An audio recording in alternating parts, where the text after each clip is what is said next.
Asia প্রাথমিক squad নিয়ে বাংলাদেশ দল সিলেটে গেছে গত রাতে। পরদিন দুপুর থেকে তারা নেমে পড়েছে ব্যাপক আকারের স্কিল ট্রেনিং এ। শুধুমাত্র কথার কথা নয়, আক্ষরিক অর্থেই তাই।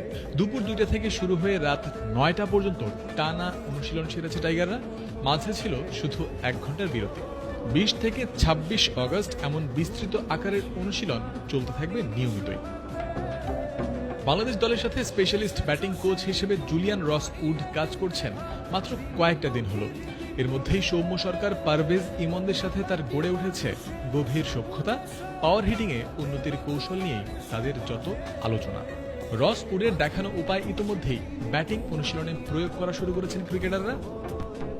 পারভেজ ইমন বড় শট খেলতে পছন্দ করেন। ডমিনেটিং শটগুলো রস উডের দেখানো পথে এখন যেন আরো বেশি ডমিনেটিং। নেট থেকে বেরিয়ে পাওয়ার হিটিং কোচের কাছে গিয়ে নিশ্চয়ই সেসব নিয়েই আলোচনা চলেছে তার। সৌম্য সরকারের যে কোনো শটই হয় দৃষ্টিনন্দন। হ্যান্ড আই কোঅর্ডিনেশনে তার ন্যাচারাল স্ট্রোক মেকিং এবিলিটির সুনাম আছে সবসময়ই। জুলিয়ান উডকে পেয়ে পুরোটা নিংড়ে নেয়ার সুযোগ হাতছাড়া করছেন না এই ব্যাটার। লিটন দাসের এই শটটা দেখুন, চোখের শান্তি বই কি। তার মতো টাইমিং নির্ভর ব্যাটার যারা, তাদের ক্ষেত্রে রস উডের পাওয়ার হিটিং এর টোটকা কেমন হবে ঢাকা ছেড়ে যাওয়ার আগে ধারণা দিয়েছিলেন জাকের আলী অনিক। টাইমিং করে খেলেন যারা, তাদেরকে পাওয়ার হিটার বনে যেতে বলেননি জুলিয়ান, বরং নিজের বেসিকের মধ্যে থেকে কিভাবে শটের দূরত্ব 4 থেকে 5 মিটার বাড়ানো যায় সেই পথেই তাদেরকে খুঁজে দিচ্ছেন এই ব্যাটিং কোচ।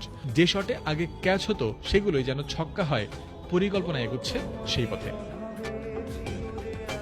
ব্যাটারদের প্রস্তুতি চলছে এমন শৃঙ্খলার মধ্যে বোলারদের কি অবস্থা। পেসারদের ইউনিটে তাকানো যাক একবার। অভিভাবক শন টেইট সাথে আছে, নাহিদ রানা, তাসকিন আহমেদ, খালেদ কিংবা শরীফুলদের আর চিন্তা কিসের। কোচের দেয়া প্ল্যান মেনে অনুশীলনে গভীর মনোযোগী তারা। স্টাম্প ভাঙার প্রতিযোগিতাও যেন চলতেই থাকলো।